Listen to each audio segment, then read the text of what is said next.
There is a scene from The Color Purple where blues artist Shug Avery performs her signature number to the delight of her audience at the local juke joint. But during her sultry song, Shug hears a familiar hymn wafting across the creek from the small church where her father serves as pastor. And caught off guard, Shug stops mid-performance and listens as the choir sings, "Maybe God's trying to tell you something." And when the tug on Shug's heart becomes irresistible, she answers the call to sing a new song. You know, God has a way of capturing people's attention in unexpected ways, and often when they least expect it. Take the Old Testament prophet Samuel.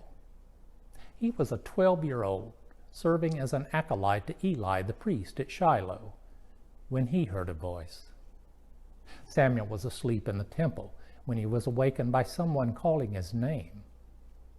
And although Samuel was well acquainted with the voices of all the priests who led worship at the temple, this one was strangely different. At first, Samuel assumed it was his mentor Eli calling out to him, so he ran to Eli's room and roused him from his sleep. Confused, Eli told Samuel that it wasn't him and that he should go back to sleep. But again and again, Samuel heard the voice calling out to him, and each time Samuel went to Eli. Well, after having his sleep disturbed 3 times in a row, Eli began to suspect that something more was afoot. So Eli instructed his bewildered young apprentice to return to his room and to listen for the voice again. It seems rather ironic, does it not, that God would choose to speak to a young acolyte rather than an elder priest? Even more ironic is that hearing God's voice in the house of worship should come as a surprise. But as the Hebrew writer pointed out, the word of the Lord was rare in those days. Visions were not widespread. Such is the biting commentary about the state of affairs at the time. God's silence has never equated to a withdrawal from the world, although at times it might seem that way. I mean, who among us hasn't experienced times when it felt as if God was absent? Who hasn't felt completely alone in the world? The truth is, God is and always has been intimately concerned with the affairs of humankind. With God, though, sometimes it's not what is said, but what is not said to which we must be attentive. As St. John of the Cross observed, God's first language is silence. Perhaps if the word of the Lord was rare in those days, as the Hebrew writer tells us, it wasn't that God had hit the mute button.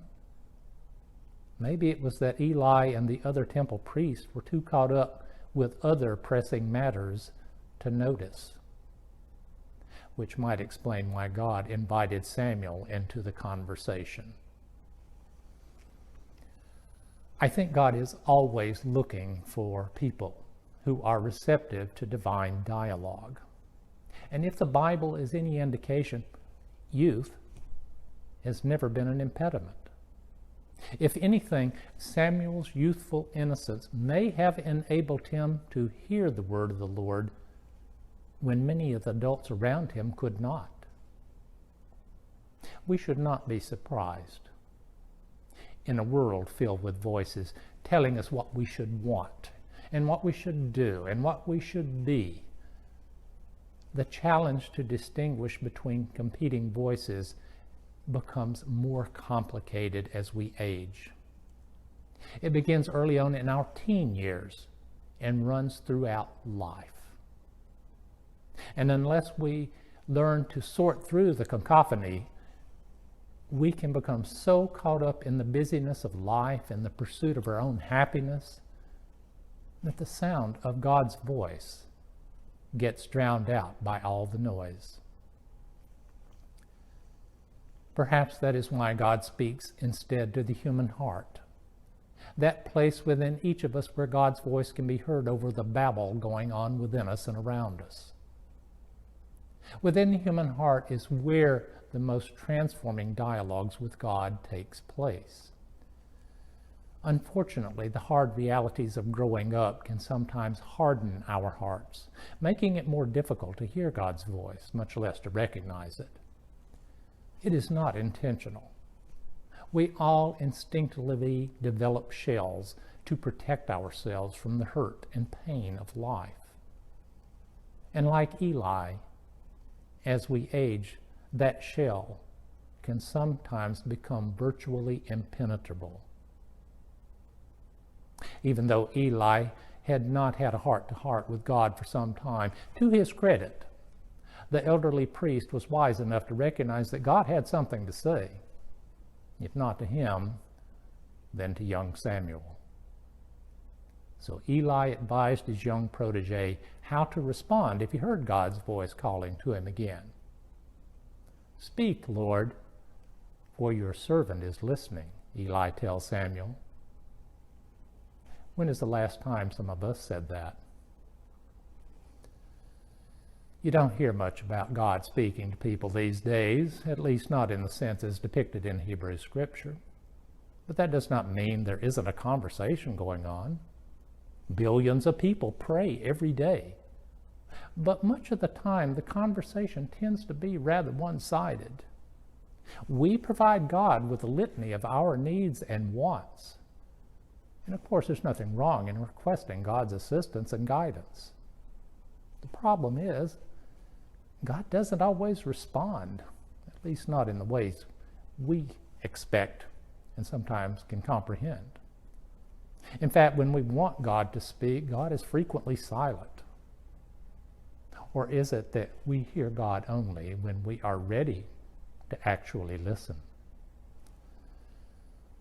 God is persistent, if anything. It took 4 attempts to get a conversation going with Samuel. For some of us, it takes a lifetime. It was 10 years before I spoke to a priest about what I sensed was God's call to a vocation in ordained ministry. And that wise priest told me that God is unrelenting and that I would find no rest until I responded. She also conveniently neglected to tell me that I would find no rest after saying yes to God. What can you do? God likes to talk. Not everyone is called to be a prophet, but everyone is called to lead prophetic lives. And that is not easy, especially in a world that perpetuates the myth of self-made individuals. To live prophetically is to seek wisdom, to speak truth, and to embody compassion. And if the lives of the prophets in the Bible are any indication, the prophetic life is one that advocates for the common good and pursues justice for the least, the last, and the left behind. The prophetic life envisions a world not as it is, but as it can be. So God has something to say to us. And neither youth nor those whose eyesight has grown dim over the years are precluded from the invitation to divine dialogue.